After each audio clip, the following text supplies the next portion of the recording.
Hello प्यारे बच्चों, कैसे आप सभी। आई होप आप सभी अच्छे होंगे। आज हम डिस्कस करेंगे आपका वीक 6 का हॉलिडे होमवर्क। इससे पहले हम 1 से लेकर 5 तक जो वीक हैं आपके, उनकी हॉलिडे होमवर्क ऑलरेडी डिस्कस कर चुके हैं। उनकी वीडियोस आपको जो लिंक होगा डिस्क्रिप्शन बॉक्स में मिल जाएगा, जाके आप वो देख सकते हैं। तो ये जो हॉलिडे होमवर्क है क्लास 3rd 4th और 5th के लिए है। क्लास फर्स्ट और सेकंड का जो हॉलिडे होमवर्क है उसकी वीडियोस अलग है, उसका भी लिंक आपको डिस्क्रिप्शन बॉक्स में मिल जाएगा, आप जाके देख सकते हैं। तो चलिए शुरू करते हैं वीक 6 का जो हॉलिडे होमवर्क है। देखो इसमें एक पेपर पर भारत का राष्ट्रीय ध्वज, स्वतंत्रता सेनानियों या देश प्रेम संबंधित किसी झांकी का चित्र बनाइए। चित्र में रंग भरे और 2-3 पंक्तियां लिखे कि यह चित्र क्या दर्शा रहा है। तो क्या करना है आपको इस क्वेश्चन में, एक पेपर पे भारत का राष्ट्रीय ध्वज जो आपका तिरंगा झंडा है उसका चित्र बनाना है। कोई स्वतंत्रता सेनानी यानी कि जो हमारे भगत सिंह थे और महात्मा गांधी थे, सुभाष चंद्र बोस थे, तो इन सब का इनमें से किसी भी एक का आपको चित्र बनाना है जो स्वतंत्रता सेनानी है। आपने हाथों से बनाएंगे आप वो चित्र, ठीक है। संबंधित किसी झांकी का चित्र बनाइए, या इसमें या लिखा है या देश प्रेम संबंधित किसी एक झांकी का चित्र बनाइए।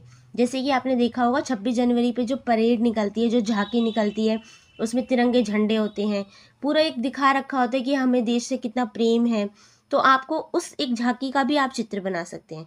तो राष्ट्रीय ध्वज यानी तिरंगे झंडे का तो आपको चित्र बनाना ही है, लेकिन स्वतंत्रता सेनानी और इस झांकी में से दोनों में से एक का चित्र बनाना है, ठीक है। तो यानी कि आपको 2 चित्र बनाने हैं और क्या करना है, उन पे आपको कलर भी भरना है।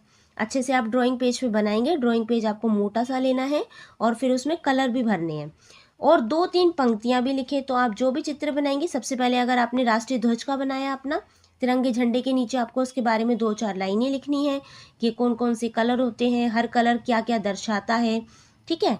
और क्या है, अगर आप स्वतंत्रता सेनानी के बारे में लिख रहे हैं, मान लीजिए आपने चित्र बनाया महात्मा गांधी जी का, तो आपको उनके बारे में भी लिखना है कि इनका जन्म क्या कहाँ हुआ था और इन्हें राष्ट्रपिता कहते हैं, क्यों कहते हैं, तो उनके बारे में आपको 3-4 लाइनें लिखनी है। तो देखो मैंने भी आपको और भी वीडियोस में बताया कि क्लास 3rd 4th और 5th के लिए सेम ही हॉलीडे होमवर्क है, लेकिन क्लास 3rd के बच्चे थोड़ा कम लिख सकते हैं, 4th के बच्चे थोड़ा और अच्छा लिखेंगे और 5th के बच्चे से और सुंदर करके लिखेंगे और ज़्यादा भी लिखेंगे, ठीक है। नेक्स्ट है इसमें 1 या 2 देशभक्ति गीत कविता याद कीजिए और कक्षा में सुनाने के लिए अभ्यास कीजिए। तो देशभक्ति जो भी गीत है या कविता है जो हमारे देश प्रेम को दर्शाती है, उनमें से आप कोई भी एक चीज़ याद कर सकते हैं, या तो कोई गीत याद कर सकते हैं या कोई कविता याद कर सकते हैं। अच्छे से आपको याद करनी है, जब आपके हॉलीडेज ख़त्म हो जाएंगे, आप स्कूल जाएंगे, तो आपको वो कक्षा में सुनानी भी है। तो बहुत अच्छे से उसकी प्रैक्टिस करनी है, बिना देखे आपको लर्न होनी चाहिए, बिना अटके, ठीक है। नेक्स्ट है भारत देश की महान विभूतियों में से किसी एक का संक्षिप्त जीवन परिचय और उपलब्धियां या योगदान लिखिए। तो महान विभूतियां यानी कि जो भी हमारे, जिन्होंने हमें अपने भारत को आज़ाद कराया है, कैसे स्वतंत्रता की लड़ाई लड़ी है, किस तरीके से उन्होंने अंग्रेज़ों के खिलाफ अपने देश को बचाया है, लड़ाई करी है। तो क्या है, उन महान विभूतियों में से किसी एक का आपको संक्षिप्त जीवन परिचय, जीवन परिचय क्या होता है, उनके जीवन के बारे में आपको लिखना है कि उनका जन्म कहाँ हुआ था, कब हुआ था, बचपन में उनकी वो क्या करते थे और उन्होंने कैसे कैसे स्वतंत्रता हमें दिलाई, क्या क्या योगदान करे, कौन कौन से युद्ध लड़े, क्या क्या नीतियाँ रणनीतियाँ अपनाई, ठीक है, वो आपको लिखना है। उनकी क्या क्या उपलब्धियाँ रही और उनका हमें स्वतंत्रता दिलाने में क्या योगदान रहा, तो वो आपको लिखना है। किसी एक के बारे में लिख सकते हैं आप, जैसे आप लिख सकते हैं सुभाष चंद्र बोस जी के बारे में लिख सकते हैं, नेहरू जी के बारे में लिख सकते हैं, राष्ट्रपिता अपने महात्मा गांधी जी के बारे में लिख सकते हैं, कोई भी एक महान विभूति भगत सिंह के बारे में लिख सकते हैं। तो आपको किसी एक के बारे में लिखना है, उनका जीवन परिचय लिखना है पूरा, क्या उपलब्धियां हैं, क्या योगदान है, उन्होंने कैसे कैसे स्वतंत्रता हमें दिलाई, आपको पूरा अच्छे से उनके बारे में लिखना है, ठीक है। नेक्स्ट है इसमें, देखो नेक्स्ट क्वेश्चन है, अगर एक दिन के लिए मैं स्वतंत्रता सेनानी होता या होती, अपनी कल्पना में से एक छोटी कहानी लिखिए। अब स्वतंत्रता सेनानी क्या होते हैं, तो जो हमारे ये महात्मा गांधी थे और भगत सिंह थे, ये क्या थे, स्वतंत्रता सेनानी थे, यानी कि इन्होंने क्या करा, आज़ादी के लिए लड़ाई लड़ी है। ठीक है। तो ये कहते हैं, इन्हें स्वतंत्रता सेनानी कहते हैं। तो इनमें से आपको, अगर आपको एक दिन के लिए कोई स्वतंत्रता सेनानी आपको बना देता है, तो आपको लिखना है अपनी कल्पना, यानी इमेजिन करना है, एक कहानी क्रिएट करना है कि अगर आप स्वतंत्रता सेनानी होते तो क्या करते। तो आपको अपने तरफ से एक कहानी लिखनी है।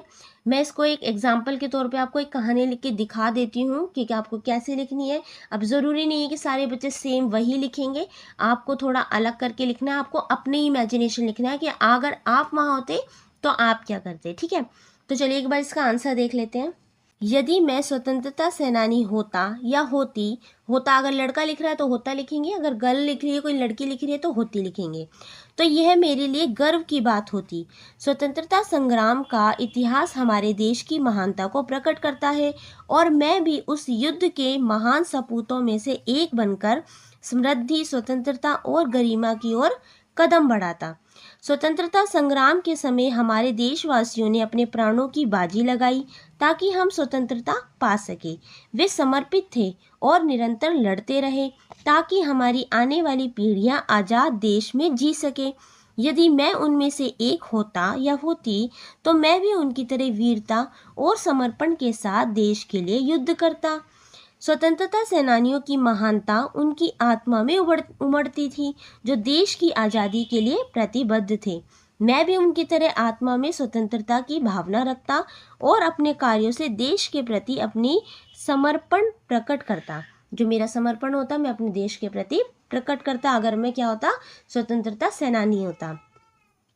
स्वतंत्रता संग्राम के शीर्ष सेनानियों ने अपने सपनों के लिए अपने प्राणों की कुर्बानी दे दी ताकि हम आज़ाद देश में जी सके। मैं भी उनकी तरह अपने सपनों के लिए मेहनत करता और उन्हें पूरा करने के लिए समर्पित होता। यदि मैं स्वतंत्रता सेनानी होता तो मेरा कर्तव्य होता कि मैं देश के लिए समर्पित रहूं, आज़ादी की लड़ाई में भाग लूं और उस महान संग्राम के माध्यम से देश को गर्व महसूस कराऊं। तो देखो, ये लाइन आप लिख सकते हैं, लेकिन सभी बच्चे ऐसा नहीं लिखेंगे, आपको अपनी तरफ से लिखना है, नहीं तो सबका सेम हो जाएगा। आपको अपनी कल्पना लिखनी है, अपनी इमेजिनेशन लिखनी है कि अगर आप वहाँ होते तो क्या करते। ठीक है, तो ये था आपका वीक 6 का हॉलीडे होमवर्क। इसमें आपको यही करना है इस वीक में। ठीक है, इससे पहले वीक के अगर आपने हॉलीडे होमवर्क नहीं देखे या आपको कुछ समझ में नहीं आया है तो आप इसमें नीचे कमेंट करके पूछ सकते हैं। ठीक है, और भी वीक्स की अगर आपको वीडियोस देखनी है तो लिंक आपको डिस्क्रिप्शन बॉक्स में मिल जाएगा। ठीक है, वीडियो कैसी लगी हो प्लीज़ ज़रूर बताना कमेंट करके। वीडियो अच्छी लगी हो तो लाइक, शेयर एंड सब्सक्राइब करना ना भूलें। बेल आइकन जरूर प्रेस कर लीजिए ताकि आपको कोई भी वीडियो नई डाली जाए उसका नोटिफिकेशन बहुत जल्दी मिल जाए। And thank you for watching.